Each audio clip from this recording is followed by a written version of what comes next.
Welcome to the Resiliency of the Human Spirit podcast, where we share all about human triumphs for the collective's healing and empowerment. I am your host, Priscilla Hanley. My guest today is Donna Marston.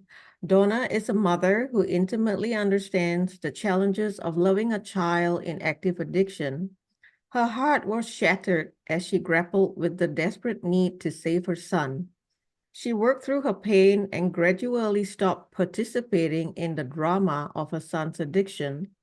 Today, Donna is a certified recovery support worker, an energy healing practitioner, and the author of 4 books focused on helping parents and families navigate their loved one's active addiction. Without further ado, I'll bring Donna on right now. Hey, Donna. Hi, how are you? I'm good. How are you? Good. Thank you for having me. Oh, thank you for taking time to join us here today. You're So, very Donna, welcome. first of all, I just want to say I am really sorry for the pain you went through Oh, witnessing your son in active addiction. And I am really glad in a way that we're having this conversation today. It's much needed. And I really think our conversation today will be so helpful to parents who are, in a similar situation that you went through. mhm. So I did research for our call today, and I'll just read this short paragraph. According to the Substance Abuse and Mental Health Services Administration, in 2022, 48.7 million people aged 12 or older had a substance use disorder, SUD, in the past year, including 29.5 million people who had an alcohol use disorder, AUD, 27.2 million people who had a drug use disorder, DUD, and 8 million people who had both alcohol use disorder and drug use disorder. That is so disheartening and troubling. Yes, it is. Yes, it is. I will open the floor to you now, Donna, so that you can share your story with our audience and also the steps you took and the mindset shifts you made in this journey to help you heal and empower yourself again. Okay, thank you. Yeah, so so when my son was about 15, I suspected something was wrong, but I didn't know what. He just seemed a little off, a little sad. And I'd ask him, "Are you okay?" And he'd be like, "Yeah, I'm fine." It's like, I don't know, just my gut was stirring. At the age of 18 was his first arrest. And again, I asked him, "What's going on? Are you using drugs? What's happening here? And oh, you're crazy, and you're overthinking stuff, that type of thing." And at the age of, I think it was around 20, it's when he admitted to a little bit. He had kind of gone missing for a couple of days. And when he came back, I just sat him down and said, "So what drug are you on? Because I feel like this is much more." And he said, "Oh, Mom, tears. I'm addicted to Oxycontin." And I was naive to all of this. I thought, oh, he's taking them orally. I found out crushing and snorting them. And then his life and my life became unmanageable for the next 5 years. He was in and out of treatment. I later found out in his recovery that he was an IV user at the age of 17. He was shooting heroin and fentanyl.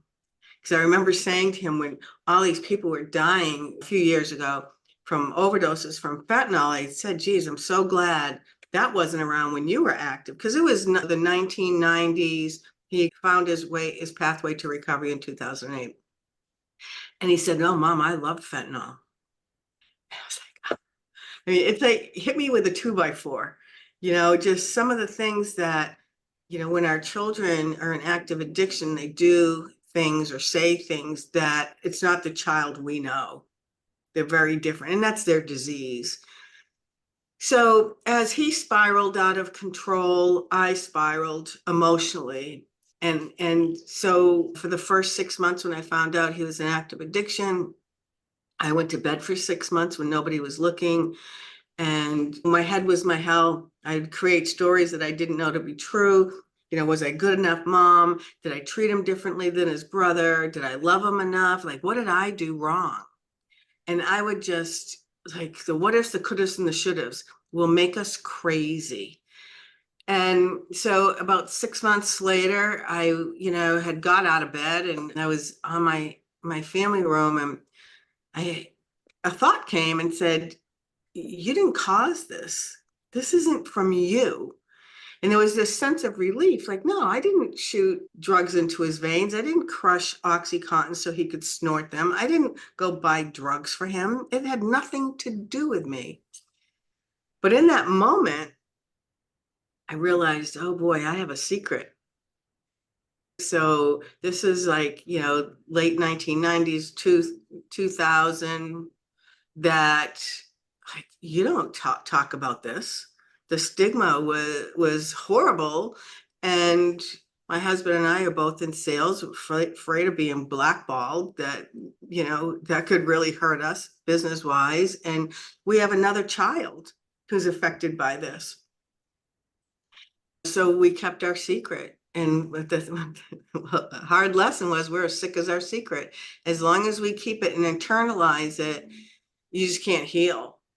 And so I went through this 2 years before my son found his pathway to recovery. Somebody had given me a book called Ask and It Is Given. And, I just couldn't read it. I wasn't in the mood to read it. It was heavy. It was by Jerry and Esther Hicks. So it's very spiritual, law of attraction type stuff, because that's where I had gone. I went on the spiritual journey to heal my broken heart, because there were days I felt that if I didn't die of a broken heart, I was going to end up in a psych ward, and I could literally feel my heart breaking. And there is such a thing as broken heart syndrome. So I told the woman, I said, I can't, I just can't get into this. My headspace isn't there. I want answers. I just want answers. I don't want to have to read a 300-page book to get an answer. And so she said, well, go to page, I think it was 34 or 36, and just read the emotional scale.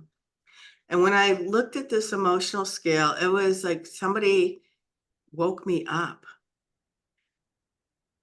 When I saw it was 1 to 22, and when I saw I was number 22, I was full of despair. I was just depressed. I was an emotional mess. And I thought, dear God, how did I get here? I'm not a dysfunctional person. How did I allow all this to happen? I think my marriage is falling apart because I don't want him in the way. Like, go to work, leave us alone, let me make a mess, leave. Because he was tough love, I was unconditional love. Mm. And it just, when I saw that, it was very pivotal. I swear to God that scales saved my life, saved me, because I started to practice it. I started to vibrate myself up. So here I am at 22, and I thought, okay, well, I think number 17 is anger. Maybe if I get really angry, I can move up, and somehow I can get to number 7, where I'm a little bit, I'm on the upswing of these emotions. And so I did. I took a pillow and I just beat my bed. I just let all this anger out. And so I would practice that every day, because I was so emotionally numb. I could, if you said, how are you feeling today? I, honest to God, could not tell you. I had to look at my scale on a daily basis to identify where I was emotionally. And so from that is how I learned to live my life and how I started to get healthy. And so I just worked at that. I started to go to Codependence Anonymous meetings. It was all women, and they introduced me to Melody Beattie, and I loved what she had to say. And nobody was shaming me.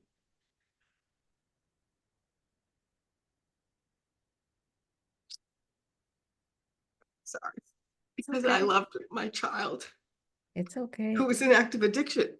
Nobody was shaming me there for it, but people on the outside were. People say horrible things to us and to them. And, so it was, baby steps. It was just a little bit at a time. And that was when I hit my enough. And I find that parents aren't going to change until they hit their enough. Just like our kids, when they hit their enough, they'll figure out a pathway to recovery. But if they haven't hit their enough, they're going to keep going, Mhm. right? What I learned the very hard way that we mimic each other's behaviors for different reasons. So there's this cycle of addiction. And in the cycle of addiction, when I told you at 15, I suspected something was wrong. I'm wondering what's going on. And he's slowly starting his addiction. He started with cannabis. By Mhm. 17, he's an IV user. And you go around this circle. And so the obsession of the mind and the allergy of the body starts when I suspect, and that's happening. So I'm following him. I'm chasing him around the circle. And as he goes further into it, I'm in denial. Not my boy. I didn't raise him to live that kind of lifestyle. How could this have happened? He comes from a good home and blah, blah, blah, blah, blah. And then all of a sudden, the natural consequences of addiction start to show up. Get arrested, you go to treatment, you go to jail, all those different things. And at that point, I'm riddled with shame. My son's name is in the newspaper for going into unlocked vehicles. His father, who happens to have the same name, works for a large car dealership. I see. Okay. And they don't say how old my son is. So people think my husband is the one getting arrested when it's my child. There's shame that goes there. And then I promise you, if you do this, this, and this for me, Mom, I promise you I'll go to treatment. Then I'm cautiously optimistic. Okay, all right. That's the words I want to hear. I'm going to go to treatment and get well. And really, it was really to get me off his back. And then he goes to treatment, and I'm cautiously optimistic. His beautiful blue eyes are sparkling again. He's talking the talk.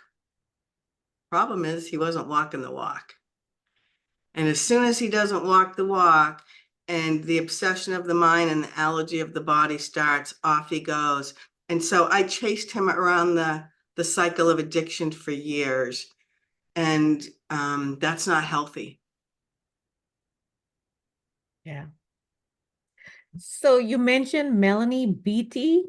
Yes. Who is she? I'm not familiar with who she is. So Melanie Beatty she was big into writing books about codependency.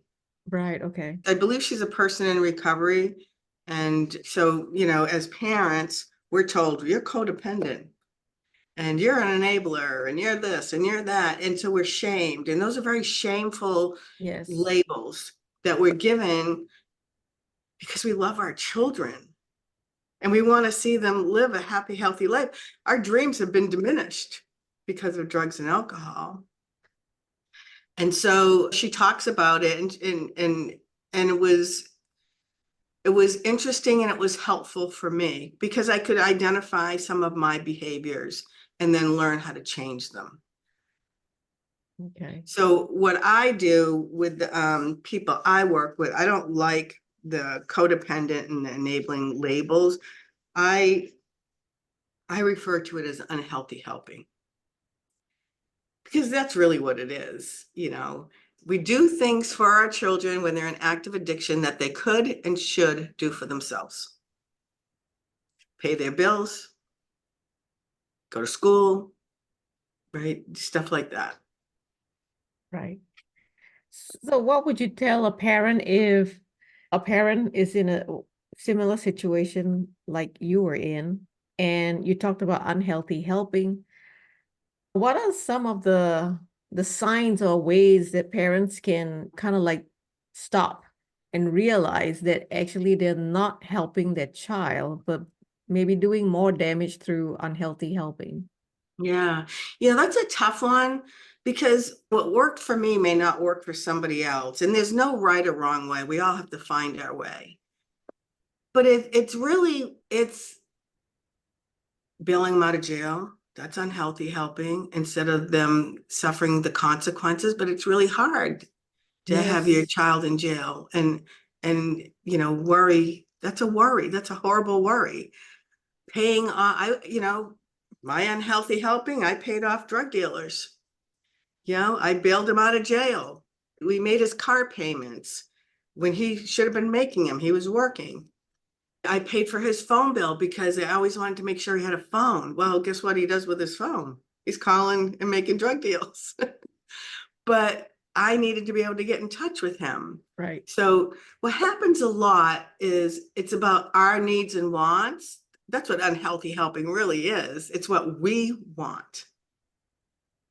And that's really hard, to share with a parent when they really think they're doing the right thing. I think if you're doing something that doesn't feel good and your gut stirring, it's probably unhealthy helping. Yeah, but like you said, no parent want their child in jail, right? Do you know what I Right, mean? right. Yeah. Yeah, it's difficult. It's like I worry for my child. I don't know what he's going through in jail, but at the same time, it's unhealthy helping. Well, it's funny because, one of the times, well, it's really not funny, but looking back, I guess, when my son was arrested in Massachusetts, and and because he was arrested in a different state, they wouldn't release him. He had to stay in jail for the weekend. Right. And so this is me, my unhealthiness, saying to the police officer, and he did say, by the way, your son's a very nice boy. He should not be here. And I said, I understand that. But I explained the situation to him. I said, but what are you going to feed him while he's there? I said, he's a very picky eater. And he said, Mrs. Marston, well, I don't know. We're going to probably go to McDonald's and get him a cheeseburger and fries. I said, oh, geez, he doesn't eat hamburgers. Can you do like chicken nuggets or something like that? He goes, no. If we get a burger, he'll eat a burger. And I said, no, but you don't understand. He's not going to eat that. And he said, Mrs. Marston, I'm sure by the time he's in here a day or two, he'll eat whatever's in front of him. Right. But here I am, the unhealthy helper, trying to control the situation and make sure they feed my beautiful boy the food that he will eat. Hmm. Do you see? That's control. And some people might call it mother's love, right? Right. But You we know, have to you, look at the big scheme of things. I had this gentleman, it's a person in recovery, and we were I was on the governor's recovery task force committee for years, and he came on much later, and he goes, you mothers, you do things that make you feel good. It isn't about your child. And I was so insulted. Like, how dare you? You're not even a parent. How dare you say that to me? And I was really angry. I couldn't even talk to him for a long time. But then it dawned on me, he's kind of right. right. Kind of do stuff thinking it's in their best interest. But I knew I did everything I could to rescue and save him, because if he died, how would I live with myself if I didn't do everything I felt that was right? Is that self-absorption? Is that making it all about me? Because I don't want to have those feelings if something happens. I don't know. It's real. It's a tightrope. We're walking Yes. on a tightrope. Yeah. So let's talk a little bit about how you got into the recovery support um, focus area for yourself. Well, it organically. I'm a realtor. Oh, okay. I I didn't have a know real that. estate brokerage, and that's what I did for years. But when my son was sick and suffering, and I went to some of the local people, yeah, or recovery centers, or I ended up going to a United Way and talked to this woman, and I'm in tears. Going, I don't know what to do. I can't seem to help. There's no help. and you can't talk about this. And so she introduced me to this gentleman, and he took a liking to me and sent me on this mission to go to Knoll Farm in Vermont with a bunch of people in recovery. And we all made a commitment of what we were going to do. And my commitment was, when I come back to the state of New Hampshire, I was going to open up families support groups. And I founded Family Sharing Without Shame. And I did that for over 12 years. And then, I made a name for myself in my state. And then I was asked to be the face and voice for the state of New Hampshire for a large campaign called Anyone, Anytime, very many, many years ago. It was myself. I represented families. There was a physician, there was a person in recovery, and then there was a police officer. And so it was the four of us that were on TV and, ads and stuff like that. And then it just kind of organically grew. And then I became a recovery coach, and then I became a CRSW. So I'm licensed in the state of New Hampshire. And then 6 years ago, I was offered a job working for a large nonprofit, working with parents who are either trying to get their children back. I find classes for parenting and recovery. I see. Yeah. So with the current work that you're doing now, what gaps do you see in maybe the state or even the federal level? I think one of the biggest gaps, I think treatment's tough. It's tough to get your child into treatment, and it's really tough when you call a treatment facility and say, well, keep calling every day for the next 14 days and hopefully we'll have a bed. Wow.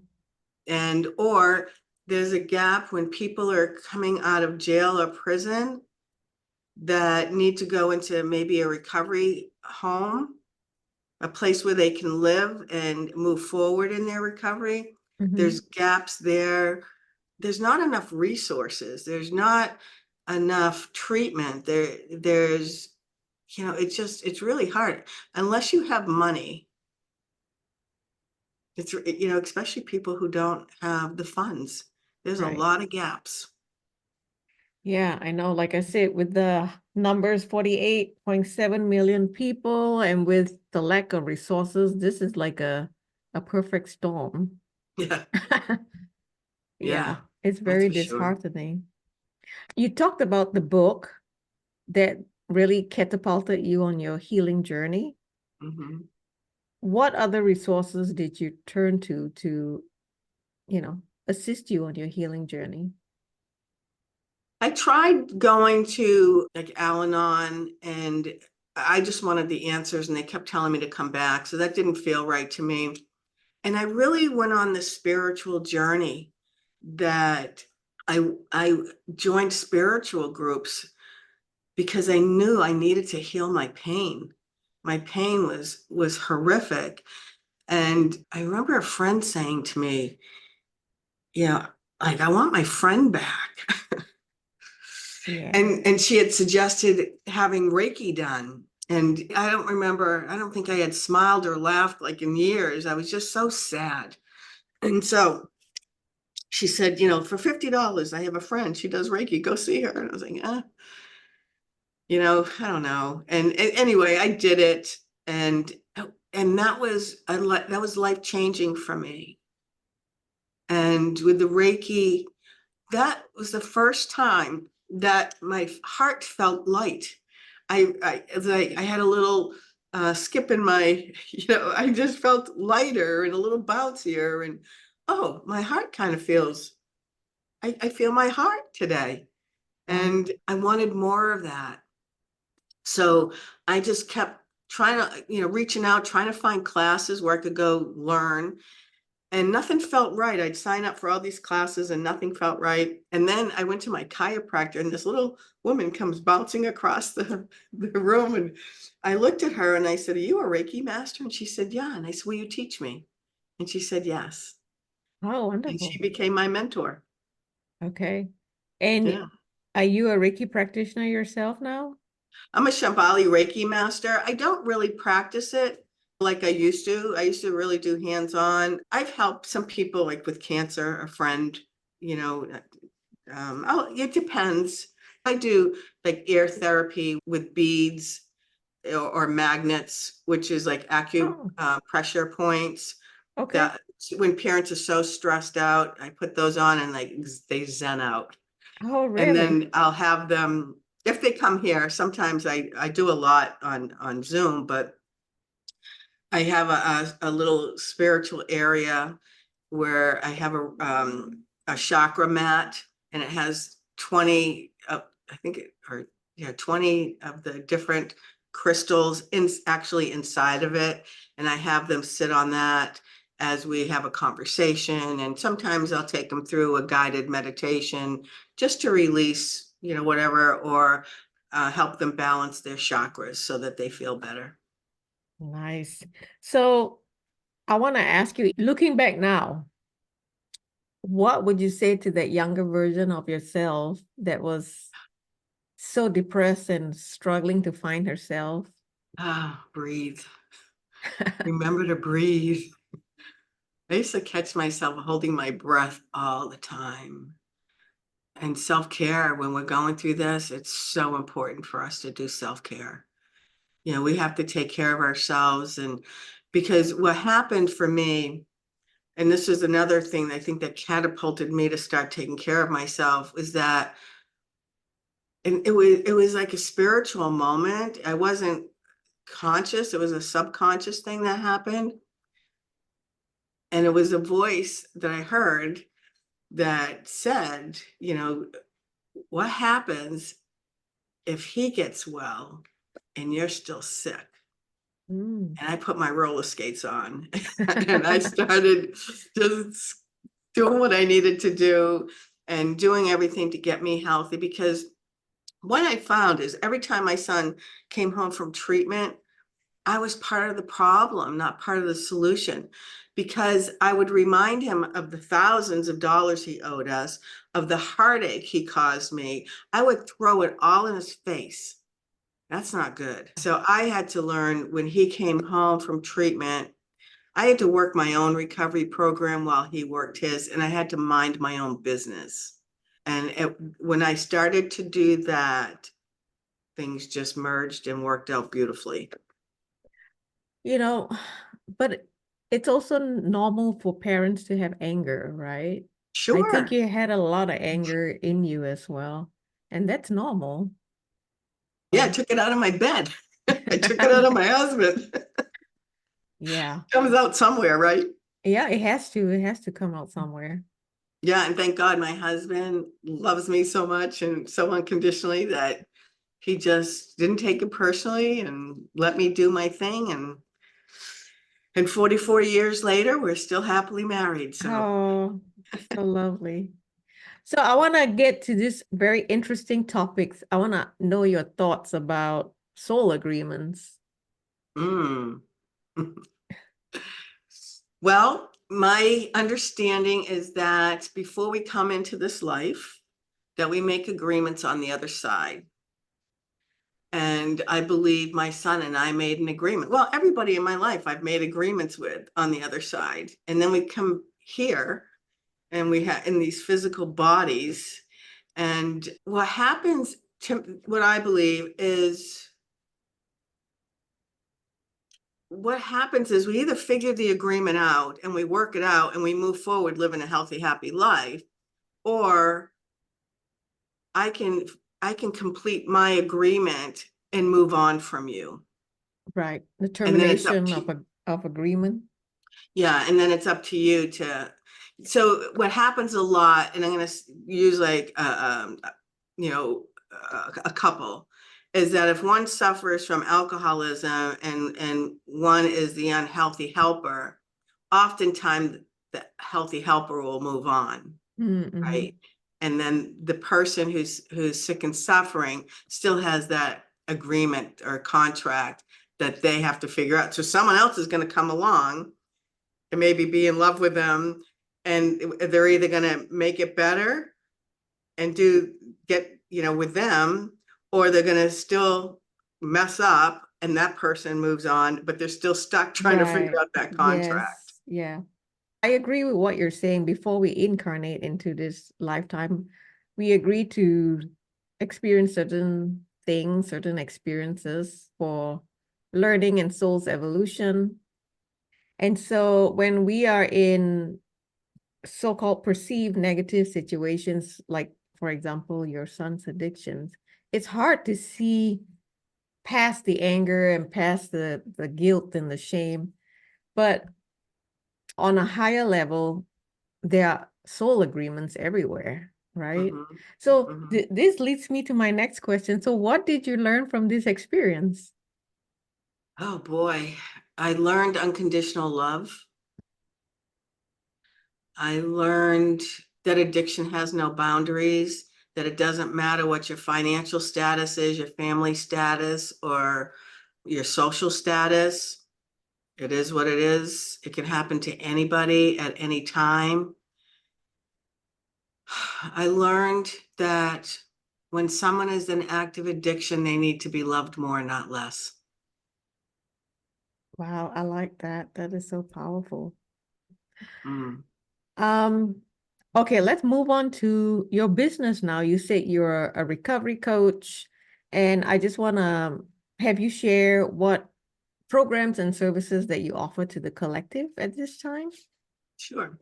So I started a business called Sharing Without Shame, and I work with parents and family members and help them to navigate their child's active addiction, whether they're a teen or an adult child.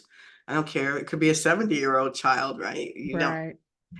It doesn't matter what the age is. Addiction is addiction. And no matter who it is, everybody has the same behaviors.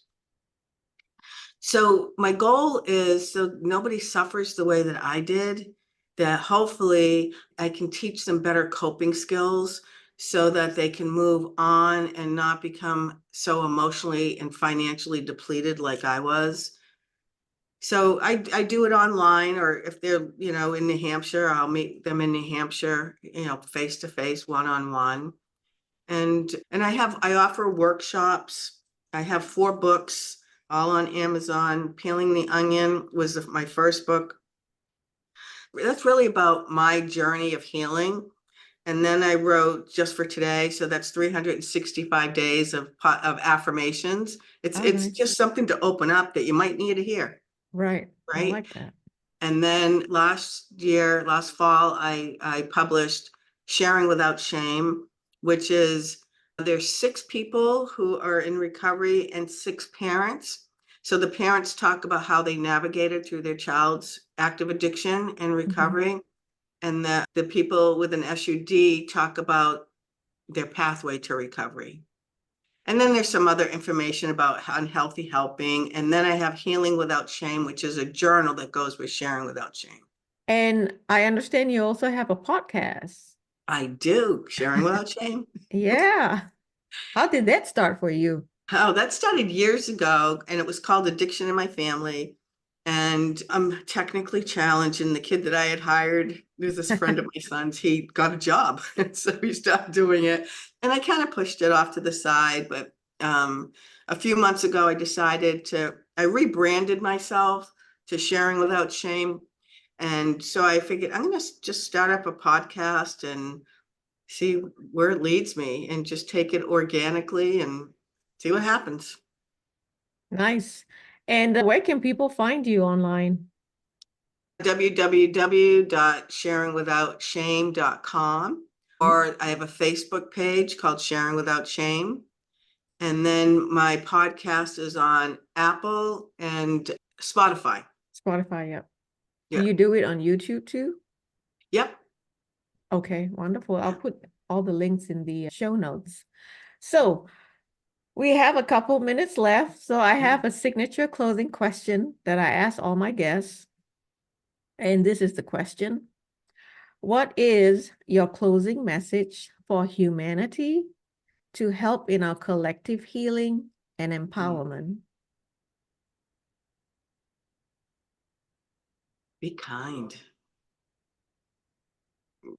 Just be kind to one another. And I guess, and I'll say this, one of the things, how I ended my meeting every week, we would say the Serenity Prayer.